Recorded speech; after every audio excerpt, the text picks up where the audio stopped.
властелины энергии. Как странно привычно и в то же время странно. Культурные растения и домашние животные когда-то были дикими и существовали независимо и естественно. Но вот человек проснулся и осознал, что может их подчинить своему контролю. Именно осознанность позволила человеку подняться над животными и растениями, и в то время как те живут в бессознательном сновидении, использовать их для своих нужд. Для этого потребовалось создать структуры, которые определяли, где и каким образом порабощенные должны существовать. Какими бы ни были цели животных и растений, а таковые, несомненно, имеются, упорядоченность структуры свела их на нет. С точки зрения человека, цель жизни его братьев меньших может сводиться к примитивным потребностям в еде и размножении. Однако если данное высшее существо действительно так считает, то это свидетельствует скорее о примитивном уровне именно его, якобы совершенного, разума. На самом деле своя цель имеется у всякого живого существа. Но почему это так? Зачем? Потому что процесс достижения цели является двигателем эволюции. К этому вопросу мы еще вернемся в дальнейшем, а сейчас пока констатируем факт: истинная цель живого существа, какой бы она ни была, может быть достигнута только в естественной среде его обитания. Любая же структура подчиняет цель своего элемента исключительно своим интересам. Развитие прирученных или упорядоченных животных и растений идет в том направлении, которое определяет для них человек. В результате элементы структуры засыпают еще крепче и окончательно теряют представление о своих истинных целях. Жизнь диких животных и растений намного богаче и осмысленней. Взять, например, стадо диких оленей. Забот хоть отбавляй, здесь и проблемы защиты от хищников, и вопросы воспитания потомства, поиска пропитания, семейных отношений, иерархии, игры в том числе, да и просто наслаждения жизнью. Жизнь стада коров в структуре фермы куда беднее. Человек снял с животных целый ряд проблем, обеспечив кровом и пропитанием. Но взамен на все это им пришлось отдать хозяину свои цели, теперь он определяет, как, зачем и сколько им жить. Не правда ли, похоже на то, как для человека было бы продать душу дьяволу? Ну а что же сам человек? Реальность такова, что создавая структуры, он сам становится их рабом. Человек теряет себя и перестает понимать, кто он и чего хочет. Вся его деятельность сводится в конечном итоге к производству, продаже и покупке различных товаров. Во главе всякой структуры стоит маятник, подобно надстройке. Сами товары маятникам не интересны, однако структуры развиваются очень активно. Почему бы это? Дело в том, что основным товаром является энергия. Человек покупает вещи для своего удовольствия и комфорта, не так ли? Наряду с приятными существуют также вещи, предназначенные для того, чтобы доставлять неприятности другим. И в том и в другом случае выделяется энергия позитивная или негативная. Вот это и нужно маятникам. Как видите, производство и товарооборот собственно материальных объектов – это еще далеко не все. Продается и покупается прежде всего энергия. И весь этот энергетический рынок контролируется маятниками. Малая доля достается человеку, а большая часть этим магнатам. Кому сено, кому молоко. На рынке энергии даже проводятся операции, подобные финансовым. Например, алкоголь – это энергия в чистом виде. Принимая его, вы берете энергию в кредит. Алкогольная эйфория – это получение суды, а похмельный синдром – возврат с процентами. Возвращать всегда приходится больше, маятники никогда не дают энергию безвозмездно. Слабоалкогольные напитки вызывают расслабление. Маятник сосет энергию понемногу. Крепкие напитки, напротив, вызывают прилив энергии. Пейся водка, лейся песня. Однако маятник сужает эту энергию под большие проценты. Вскоре уже начинается уклон в другую сторону. Лейся водка, пейся песня. После высокой эйфории следует нижайший спад. Чем сильнее возбуждение, тем ощутимее последующая подавленность. Похмелье наступает главным образом не за счет физиологического удара по органам, а за счет того, что маятник в это время усиленно выкачивает свободную энергию человека. Человек вынужден либо страдать, либо принимать в себя снова. Маятник может опять судить его энергией, ему спешить некуда.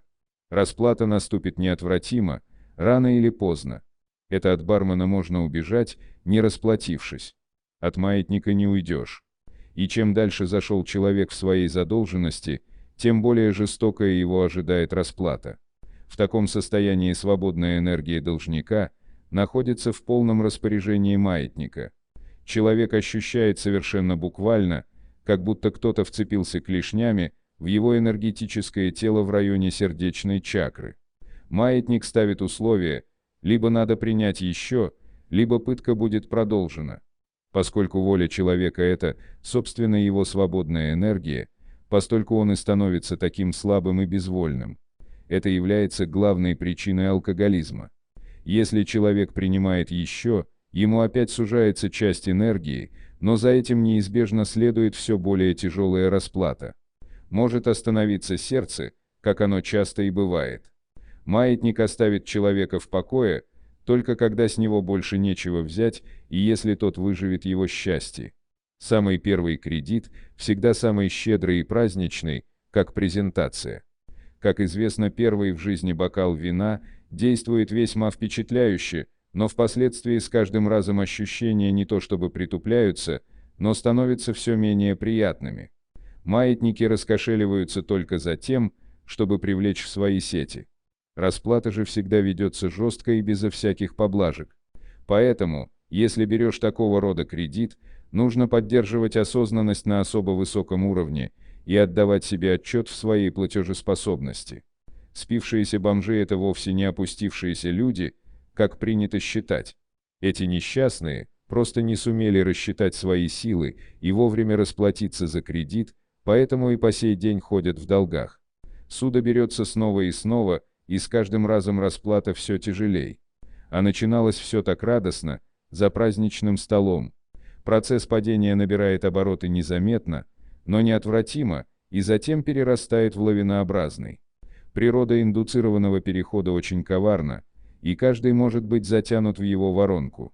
Вообще все, что связано с интенсивными, то есть энергоемкими, переживаниями, относится к вредным пристрастиям, и все это кредиты маятников.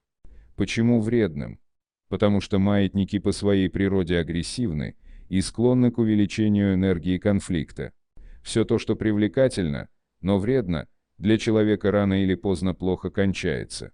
Чем больше вреда, тем больше выделяется негативной энергии. Позитивная энергия никогда не выделяется в таких больших количествах. Наибольшие надои энергии снимаются с тех, кто употребляет наркотики. Кратковременная эйфория – ничто по сравнению с последующей депрессией. Ну а если очередная доза вовремя не поспевает, ужасающая ломка выкачивает из несчастного всю энергию до последней капли. Существуют и другие виды кредитов с более низкими процентами. Это прежде всего табак, кофе, чай, безалкогольные напитки, жевательная резинка. Кто-то может не выдержать, помилуйте, ну а жвачка-то здесь при чем? Как я уже говорил, при удовлетворении любой материальной, а также духовной потребности выделяется энергия. Энергия удовольствия, комфорта или чего-то еще, неважно. В любом случае, хочешь накапливаешь энергию, получаешь желаемое, излучаешь ее. В процессе жевания человек получает определенное ощущение комфорта, имеющего, кстати, очень древние корни. Природа этого комфорта вполне очевидна.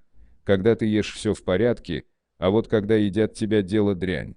В конечном итоге для любого пристрастия, если человек становится постоянным клиентом, он попадает в стадо. Загон не нужен. Клиент и так никуда не денется, пока его внимание находится в петле захвата у маятника. Когда человек думает о предмете своего пристрастия, он излучает энергию на резонансной частоте маятника. Все мысли задолжавших дебиторов, например, направлены исключительно и только на получение очередной порции энергии суды. Ни о чем другом они думать не в состоянии, потому что маятник не отпускает их внимания. Такой захват возможен благодаря определенному свойству человеческой психики. Внимание может зациклиться на чем-то одном, оно подобно стрелке флюгера, если маятник гонит ветер в одну и ту же сторону. Захват стрелки внимания можно наблюдать на таком простом примере, когда не удается избавиться от навязчивой мелодии в мыслях. Не надо полагать, что зависимость развивается только в силу физиологических факторов, они тоже имеются, но играют далеко не главную роль. Например, когда самые отъявленные курильщики отправляются в поход на подводной лодке, они там нисколько не тяготятся отсутствием возможности покурить. Как только люк задраен и дана команда на погружение, мысли о курении пропадают напрочь, поскольку объективно всякая возможность покурить отсутствует. Курильщик с этой объективной необходимостью полностью смирился и просто даже не думает об этом. Флюгер его внимания повернулся в другую сторону. Куда девалась физиологическая зависимость? Но вот лодка возвращается из похода, и если у курильщика не было намерения бросать, он вспоминает, что неплохо бы и покурить, и назойливый кредитор тут же ловит стрелку внимания в свою петлю. Захват стрелки внимания подтверждается еще и таким явлением, как игровая или интернет-аддикция, зависимость. Существует большая группа людей, которые зашли уже так далеко, что чувствуют себя в своей тарелке только перед экраном компьютера. Стоит впавшему в такую зависимость оторваться от экрана хотя бы на несколько часов, как у него начинается ремиссия со всеми признаками ломки. Возникают головные, мышечные боли и нестерпимое чувство дискомфорта. Но как только клиент возвращается к экрану, все симптомы сразу же пропадают. Очевидно, никакой физиологической потребности здесь не существует. Во всех случаях зависимость возникает главным образом из-за того, что стрелка внимания попадает в петлю захвата маятника. Для того, чтобы слезть с иглы, необходимо переключить внимание, занять его чем-нибудь другим. Освободиться из петли захвата усилием воли вряд ли возможно. Точно так же от навязчивой мелодии можно избавиться, только переключившись на другую. Вредное пристрастие, как правило, сопровождается определенным сценарием и набором декораций. Все это создает характерную обстановку, как, например, перекур во время работы, что способствует захвату внимания. Расплатиться по всем долгам и уйти из этого порочного банка можно только одним способом – изменить сценарий и декорации. Сделать это несложно, требуется только желание и немного фантазии. В любом случае, даже не имея судной задолженности, но используя продукты цивилизации, человек помимо своей воли отдает часть своей энергии маятникам. Людей в буквальном смысле пасут, если не сказать выращивают. Вся жизнь цивилизованного общества представляет собой непрерывный процесс потребления и отдачи энергии. И весь этот энергообмен контролируется маятниками. Но сбор энергии с людей сам по себе еще не так страшен.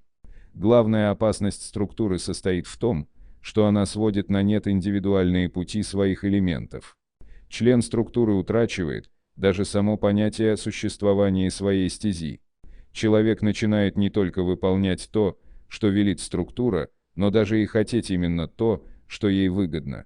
И не надо обольщаться тем, что человек – существо разумное, а потому не допустит своего порабощения. Как уже было показано, степень осознания у человека находится на низком уровне, а структура медленно, но верно ведет к дальнейшему снижению последних остатков осознанности. Для полной победы структуры ей необходимо объединить все элементы в единое информационное пространство, что сейчас и делается стремительно и успешно. Возможно, человеку осталось доложить совсем немного кирпичей в стену, чтобы замуровать себя окончательно. Что же делать? Ведь получается, если ты потребляешь продукты цивилизации, значит тебя пасут, можно уже без кавычек. Бывали случаи, люди пытались бежать от цивилизации и селиться общинами на природе. Не берусь судить, насколько их попытки были успешны. Все равно полностью отказаться от цивилизации современный человек не может, не приспособлен. Однако имеет смысл сводить все вредные продукты к минимуму и заменять их естественными дарами природы. Например, основать родовое поместье со своим садом и огородом.